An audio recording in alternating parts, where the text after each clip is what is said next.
We're continuing our Shulchan Aruch Chaim, Siman, Ayin, Seif Bet, on Daf Kuf Dalit, Amud Aleph of regular prints of Mishna Berurah. Maran writes, Ketanim Pturim LeRabbeinu Tam Kshlo Higiu LeChinuch. We're discussing, of course, people who are patur from Kriyat Shema. We spoke about Nashim Va'avadim. We spoke about people who could be deaf, mute, both, or one. Now, how about people who are completely healthy, but they're minors? They're people who are below bar mitzvah. So that's machloket rishonim. Depending on how old they are, if they are higia lechinuch, if they have reached the age of chinuch, which is an age that they understand already, lemim mevarchim, who you're saying the bracha for, and so on. Depending on how sharp the kid is, it could be from 6 and up until even 9 and 10, perhaps in some instances. But regularly speaking, is like around 7 years of age. That's higia lechinuch. That is a child that already has reached the age that you want to educate them in the brachot, in the mitzvot. Rabbeinu Tam holds after age of chinuch, you have to say it with them. You have to train them in saying Shema. Below the age of chinuch, you don't have to. Rashi disagrees, and he is more lenient. Rashi afiru higia lechinuch. Even if they have reached the age of chinuch, because they used to come from work and go, the shuls, the Batei Knesset, were in the outskirts of the city, and therefore people would go from work directly to Bet Knesset. They would daven mincha and arvit, and they would go home. So you're not going home to pick up your child and come back. So it's not eno matzui. And with shacharit, when the father would leave the house, basically the kid's still sleeping normally, says Rashi. The Yashenhu baboker v'ra'oi linol ka'beinu tam. The Shulchan Aruch ends up saying that is fit, it's proper to be noheg like Rabbeinu Tam, to be stringent and say it with the kids who are older than the age of chinuch, to which Mishna Berurah, the Chafetz Chaim writes, Aval higia lechinuch shu kebar shit kebar sheva, if it's 6-7 years old, which is already a age of chinuch, chayav aviv lechanecho. Then you must be mechanechim. You must educate him. It's the chiyuv of the father, says the Mishna Berurah, is obligated to be mechanechim. Now, this is not necessarily very simple, because the mitzvah of chinuch, whether or not it's on the father or not, is a question within the Rishonim. But the way you do the chinuch, writes the Kaf HaChaim over here, in regards to Shema, is to teach him word for word to say the Kriyat Shema, and that he should not be missing any of the words, even one letter. And he says that you have to also teach him to have kavanah in the first pasuk of Kriyat Shema, and also the kavanah of the names of Hashem. We spoke in Siman Hey earlier on. In Siman Hey, we spoke about the fact that when you have a name of Yud Kei Vav Kei has a specific kavanah, the name of Elokim has a different kavanah, the name of Adnut has a different kavanah, and that's a whole siman in Shulchan Aruch. What mindset should a person have when saying a bracha? So therefore, you want to be mindful of that when you teach your kid as well. Many times, for benching is the same thing. Benching is a mitzvah d'oraita, and sometimes you want to say it properly by sitting the child next to you, and you say it, they'll listen, and this way they will be, used to the words, and before you know it, after a year, you say the words, and they know the whole thing by heart, because they've listened to it enough times that now they know it by heart. Sometimes that in long bracha like that, it would be something to keep in mind as well. And you say it carefully, you say it word for word, and properly, halachically properly, they will learn it halachically properly as well. Now, a kid that doesn't know how to keep themselves clean yet, right? Some kids are earlier, they're more advanced in, the fine motor skills and so on and so forth. They could clean themselves, they could keep themselves clean and so on. Some kids, it takes them longer. It's not, they could even be smart, but not be capable in certain areas of their personal life. So it says, Chacham Obadiah, that still is mutar to teach them to say Kriyat Shema, because just like the Matir Chazal were lenient, lelamed et haktanim, to teach the minors levarech, that they should say brachot because of chinuch, even though that they say bracha lebatala, they're saying brachot that are not necessarily, it's not proper. Here is the same thing that we teach them. Yesh la'akel, you could be lenient because of chinuch. So even though that's not technically an adult, would not say a bracha with a body that's not clean. If a person is not clean, and this could happen with people of advanced age. Sometimes they lose control of certain muscles in their body and they can't keep a guf naki. That becomes very questionable when and if they could say brachot as adults. So even though that would be problematic, here in this case, with the katan for chinuch, the Haravadia says you could be a little more lenient. Okay, now, as we mentioned before, the Maran Chida and the Kaf HaChaim over here also, they bring other shitot that age of chinuch could be even as late as 9 and 10, right? So you'll end up with a spectrum between 6 and 10, which is a very wide spectrum, depending on how sharp and capable the mind of that child is, and that's lemase applicable as well. So says the Mishna Berurah,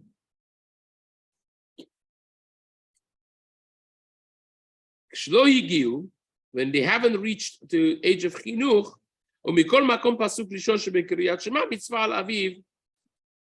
first pasuk of Shema, even though that they have not reached the age of chinuch, you want to teach them as soon as they start talking. As soon as a kid starts talking, you want to teach them Shema Yisrael Hashem Elokeinu Hashem Echad. That could be as early as 2, 2.5, 3, and it's not necessarily have to be in duration of the time of Shema.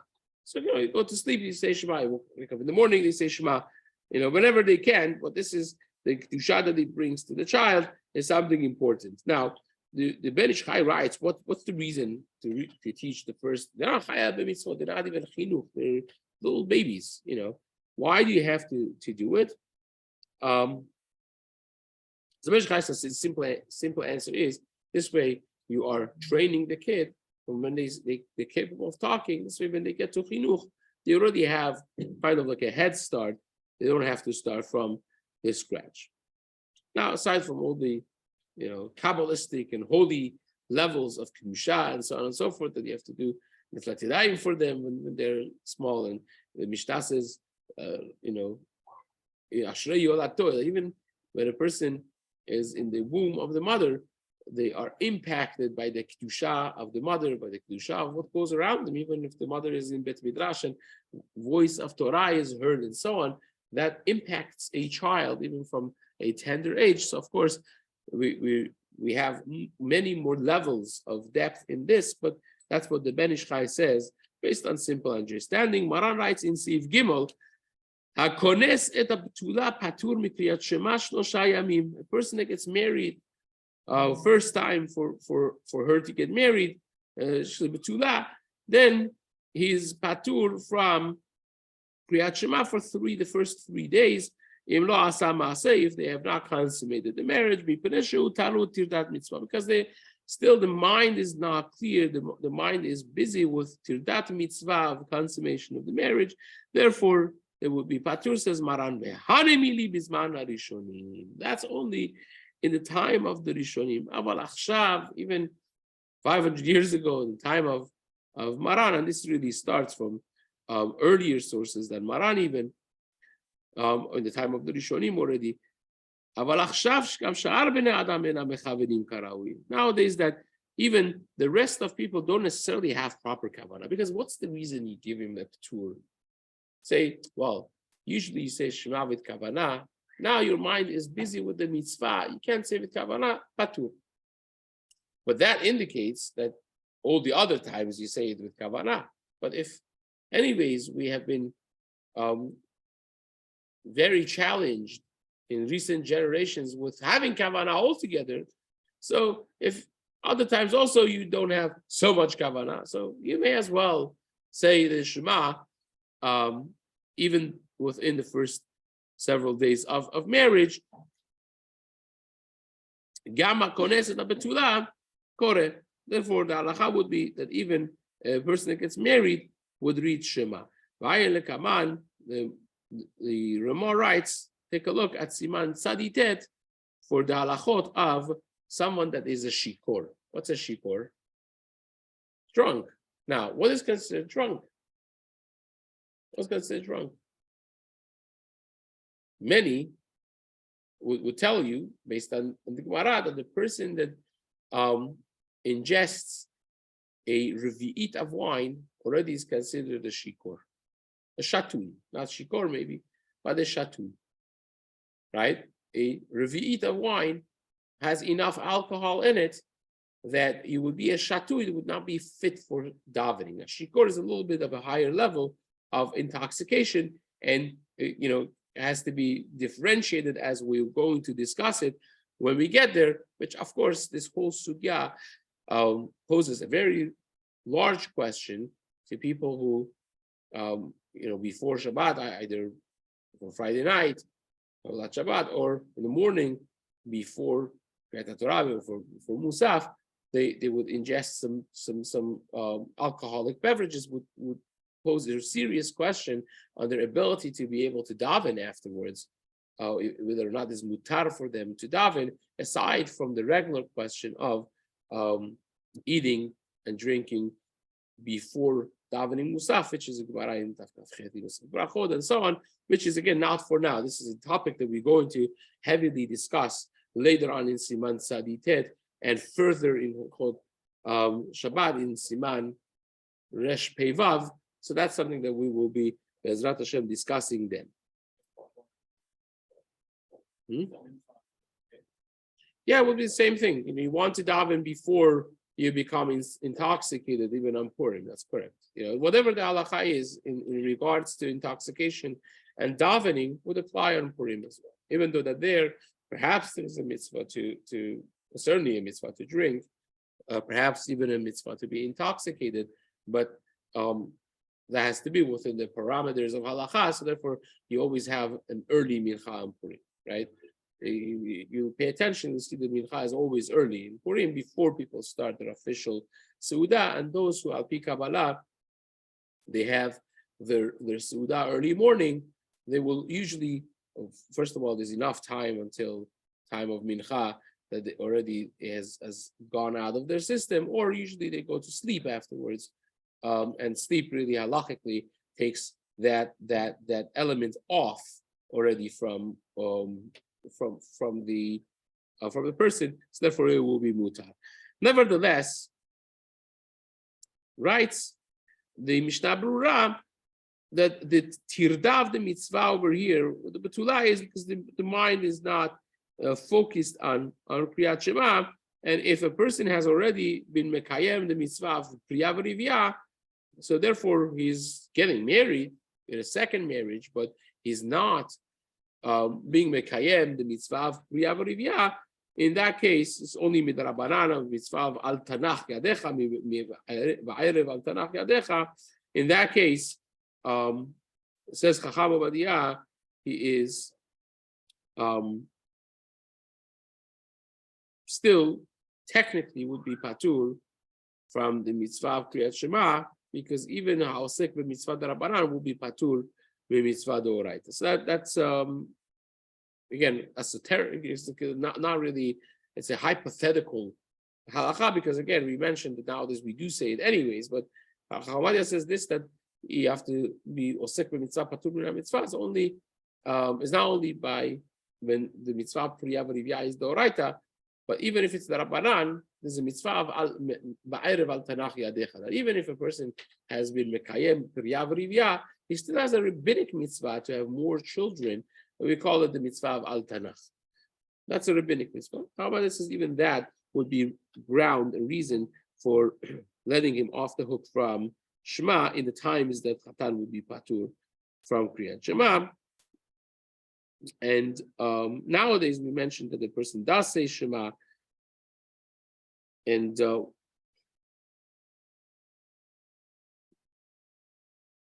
that means you say the brachot, you say the Shema, the whole 9 yards. You don't miss any of them. Now, the person that's shikor, that the Ramah says, take a look at later on in Siman Tzaditet, if the shikor reads Kriyat Shema, Hafetz Chaim comments on it over here. It says over there, we explain, Shcharuch explains, the beshikrut me'at koreu mitpalel. If you have a little intoxication, then yeah, koreu mitpalel. The bizmanenu b'lav hachi ein anu mechaverin kol kach. We don't have so much kavanah anyways. Ha'im ein yachol ledaber lifnei melech, but if you're not fit for davening in front of the king, then it's a different story. Ha'im ein yachol ledaber lifnei hamelech, en likrot ulitpalel ad sheyasir yeno mana. Then you have to wait until the wine effect is going to be wearing off, and then and only then a person could read Kriyat Shema. Now, we'll do one more Seif over here. Shcharuch says, if you're busy with needs of the tzibur, not as a business, not that you're charging for, but a person that honestly working for the tzibur, and now you're literally in the middle of doing things for the tzibur, and it comes time for Shema, lo yafsik, you don't have to stop to say Shema. You will finish the tzorchei tzibur, Ve'yikra, and then you read im nishar et likrot. If the time is left to read, you then will read Shema.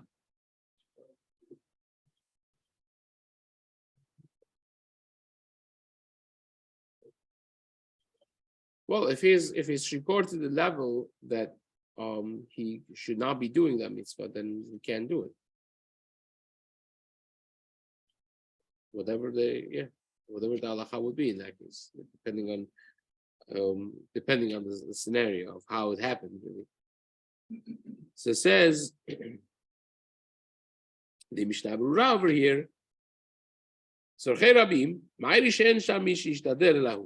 only person that could do it. Nobody else is there to hand it over, so to speak, to somebody else to do it. And while you say Shema, you're the person over there doing it, and therefore you don't stop, because osek b'mitzvah is patur mina mitzvah, right?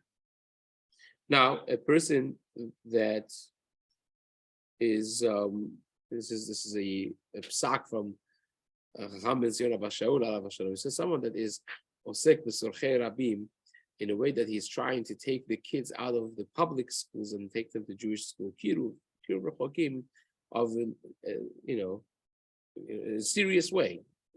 Not that he's just dancing around with them; he's literally taking them out of the Chiloni schools to take them to Torah schools. Says Chacham Ben Rabbi Shaul, that's considered a high level of osek b'sorchei tzibur. You're patur from Kriyat Shema. But gives you a perspective on real how the kiruv should be looked at. There was a person that used to live in Los Angeles, Zion Klasko. His name was. He's now elsewhere, very successful still. Nabach unfortunately lost a brother at a young age, and somebody gave me the recording of his talk in the York side of the brother, and he said that when he was extremely successful when he was on the campus in Kyiv.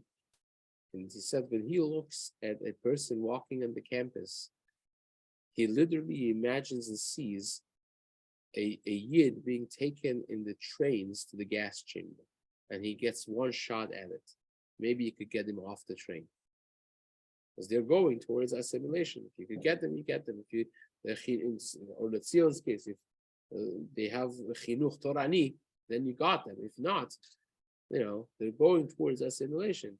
So that is it's the, the peak of what Sorchet Tzibur could be, says Haman Sin Rabbi Shaul. So that is something, of course, important to keep in mind.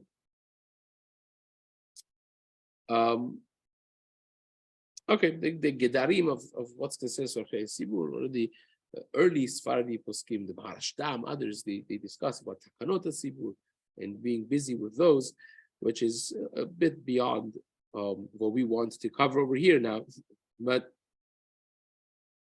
if someone is trying to raise money for Chatan and Kala to get married, like honestly, in an honest way, not that this is his business and his whether a professional fundraiser and so on, but someone that really is trying to gather money for Chatan and Kala that have no money and they're getting married, they have no, nothing to spend on getting married, basic needs of Hatunah. Reb Chaim Palaji writes that also is considered Sorchet Tzibur, even though it's one family, it's not Tzibur, but that's also considered the Sorach of the community, and it will be patur from Kriyat Shema. Again, it puts things in somewhat of a perspective, and Mishna Berurah writes, Lo yafsik, ve'im yachol lafsik lekriyat Shema, v'achar kach lachzor v'ligmor Sorchet Tzibur, v'lo torach yafsik. So you could quickly do it. It's not. It's something, the Sorchet Tzibur you're doing is something that you could quickly stop and say Shema, the first psukim, and then walk and say the rest of it as you go about your way of doing Sorchet Tzibur, and you could kind of like manage both. Of course, you would stop to do Shema, but it does not take away in any major way from Sorchet Tzibur. And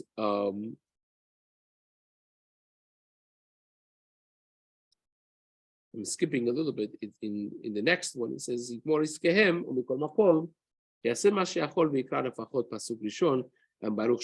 says that whatever you can do, try to at least say the first pasuk, Baruch Shem, because according to many Rishonim, that is the mitzvah d'oraita. And we spoke about Chacham Obadiah's teshuva about this before. So a person should be mindful that if it's not a tremendous investment of time. You can say it probably in 20 seconds. So and that is something that perhaps a person could afford and should be mindful to try to afford the time to do that at the very least. If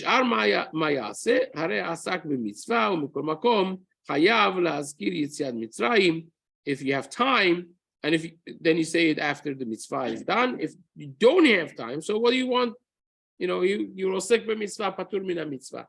So he didn't do anything wrong, but he still should say the third parasha of Yetziat Mitzrayim, because that, as we mentioned before, is a separate mitzvah to remember Yetziat Mitzrayim. Now, even though that you were mebatel, you didn't get to do the mitzvah of Kriyat Shema because of a good cause, because you were doing a mitzvah, nevertheless, the Chefetz Hashem, he brings from Zohar HaKadosh that the missing of Kriyat Shema that the person has, it will be seen on you in a spiritual way. You're missing that mitzvah. Your spiritual thing is lacking that one day's mitzvah Kriyat Shema. And the tzaddikim, he writes, the tzaddikim that know these things and understand these things, they could look at a person and know in the madriga of ruchaniyut that he has, they will feel this chisaron that you have, which is such a powerful musar. Such a powerful musar that even though that you were doing a mitzvah, or simple mitzvah, patur mina mitzvah, you're patur. But mechusar lo yochal leimarot, you're still missing the mitzvah of Kriyat Shema, still missing that level of kedusha that you could have had, and now it's not there, even though that's for a good reason that's not there. But at the end of the day, it's not there.